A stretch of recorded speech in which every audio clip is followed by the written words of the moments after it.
Dicono che la mia terra è povera. Maledetta. Non è vero, la mia terra è ricca. Per questo c'è sempre stato qualcuno pronto a saccheggiarla. Il segreto nascosto in questa mappa. Per farvi vincere una volta per tutte la guerra brigante. Ma siamo brigante. Stavolta nessuno per i sordi.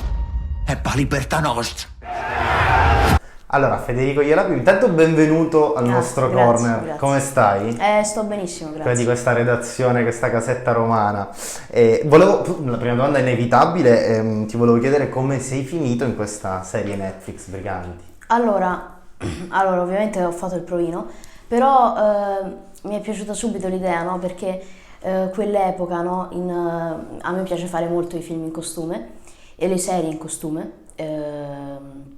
E mi è piaciuta molto l'idea, no? Perché è una cosa molto importante, cioè è stata una cosa che ha segnato il brigantaggio, ecco, e volevo anche entrare in quei panni che sono molto belli, sapere anche come vivevano a quel tempo e quali erano i loro nemici, come vivevano ogni giorno e mi è piaciuto perché comunque, sai, in mezzo alla natura, a me piace molto la natura, quindi era sì, così. Mi è piaciuto subito il progetto, l'idea, ecco. E il tuo personaggio, se ci parli un po' di lui? Allora, lui è un piccolo brigante, mi sono trovato alla grande, veramente bello. È stato un cast subito che mi ha accolto bene, no, però è stato molto bello, sì. E qual è stata la reazione quando ti hanno chiamato? Perché tu hai detto hai fatto il provino e poi tutta l'altra, diciamo, come è andata avanti poi quella fase? Quando ti hanno detto questo è il tuo... Ero molto felice perché, sai, io non avevo mai fatto il brigante, quindi è stata una nuova esperienza e che ho detto wow, non vedo l'ora perché comunque, sai, sempre per le ragioni di prima che nella natura, tutte queste cose, dicevo wow, una nuova esperienza, non vedo l'ora. Facciamo invece un passo indietro, Sì. Ovviamente a Pinocchio di Garrone, te lo volevo chiedere subito, no? Cioè, quanto ti ha aiutato quel progetto, quanto ti ha aiutato anche poi per tutto quello che hai fatto dopo? Allora, no, quello è stata una cosa molto significativa, è stata una cosa che ho adorato, che mi ha formato molto, perché comunque ogni mattina il prostetico di 4 ore e mezza ti aiutava molto per la concentrazione, per stare comunque, a parte che io mi parlavo in inglese con i truccatori, quindi mi divertivo sempre, ecco, però quello là mi ha aiutato molto perché Matteo Garrone mi ha detto, visto che io non sapevo bene all'inizio, ecco, lui mi ha detto Fede, sii te stesso, improvvisa, ed questa è stata una cosa che ho subito amato perché potevo esprimere me stesso nei copioni, come le dicevo io le cose, ovviamente stando attento alle cose in epoca moderna, non ok, però è stato molto bello perché lui mi diceva di improvvisare e poi in quel modo io recitavo dagli occhi avendo tutto il prostetico, perché se hai il prostetico la faccia non si vede tanto,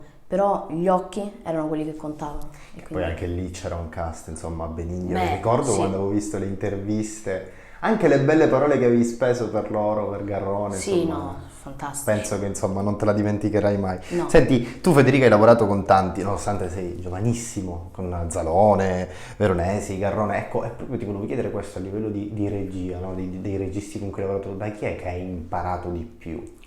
Allora, guarda, ho adorato tutte le esperienze, ogni persona mi ha dato un più, ecco, diciamo, ogni regista, scusa, mi ha dato un più e cioè comunque, diciamo, mi hanno improntato, ognuno un'impronta a modo loro, fantastica ovviamente, però tutti fantastici, ecco. Cioè, c'è qualche aneddoto in particolare che ti ricordi? C'è questo del prosetico, per esempio, di Pinocchio, Sì. che è divertente, ma con altri registi, con altri set?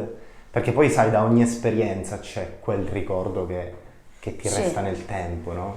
Beh, allora, ad esempio in Checco, ero molto piccolo, cioè in Covado, scusa, con Checco Zalone, ero molto piccolo, però mi ricordo che a qualsiasi ora, no, che mi sentivo leggermente, no, un po' perché faceva caldo, diceva va bene, break e andiamo a prendere il gelato in piscina, non lo so, era molto libero, ma come tutti gli altri set ovviamente, però questa è un'esperienza, cioè una cosa che mi ricordo di Covado, poi Beh, è stato tutto bellissimo, sempre molta libertà su tutti i set, infatti quello è una cosa bellissima Che poi se non c'è quell'atmosfera lì è sì, difficile sì. anche, no? Sì, Riuscire a lavorare poi con serenità, che è la prerogativa poi per fare le cose bene, parliamoci chiaro. Senti, tu invece oggi che spettatore sei? Cosa guardi? Guardi film, guardi serie? Sì. Vai al cinema? Sì, Preferisci sì, la sì, poltrona e le serie TV? No, Cosa ti no, piace guardare? no, a me piace molto andare al cinema, è bellissimo.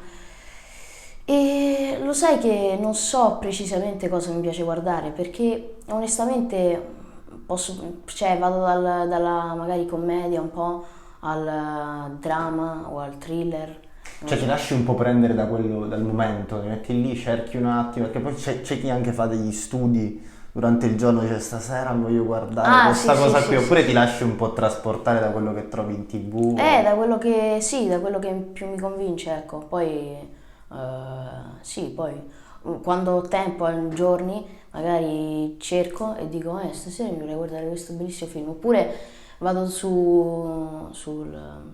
per andare al cinema, no? E cerco e dico, questa magari i prossimi settimana vado Questa al mi ha cinema. convinto, ci vado. Sì, vado al cinema e mi guardo questo film, sì. E le serie le guardi pure, perché poi Sì. molti attori che anche vengono qui mi dicono guarda, io ho difficoltà perché ogni tanto magari vedo 8-9 stagioni e quindi manco neanche inizio proprio non me la vedo. Tu invece ti lasci impaurire dalle tante serie che ci sono, dalle tante stagioni. Sì, no, sì, è bello perché poi ti immergi in ogni serie, il cinema ha questo potere. E senti, c'hai qualche mito tuo, qualche attore di... Il mio attore preferito è Leonardo DiCaprio. Sì, fantastico. Però anche mi piace molto Robert De Niro. Due nomi così, diciamo. No, sì, vabbè, no, però stavo pensando anche Al Pacino, fantastico, vabbè, tutti e tre fantastici, ma anche tantissimi altri. Sto dicendo Il tuo film del cuore è collegato a loro? È interpretato... Allora, ci sono loro oppure... mi è piaciuto molto Taxi Driver, che è un bellissimo film, e poi che altro? No, tantissimi altri film, però Taxi Driver è stato molto bello. Noi in chiusura facciamo sempre un giochetto qui a Hot Corner, te lo devo fare. Domani stai riposando il pomeriggio, la mattina magari a scuola, sei tornato a casa, ti arriva una chiamata, è il prossimo film di un regista. Chi vorresti che fosse? E perché? Ok, allora. Se vuoi ne puoi dire anche due, magari così uno... No, io... Che poi insomma già hai lavorato con... Quentin Tarantino, che non è nulla, però se stiamo parlando di sognare, che torno da scuola domani, che non credo... certo, devi sognare. Allora, Quentin Tarantino perché lui è la prossima persona che scelgo per darmi quell'altra impronta su carta bianca che ancora non è al 100% scritta, quindi... Allora meglio di così. Senti, ci vuoi dire qualcosa del futuro? Si può dire?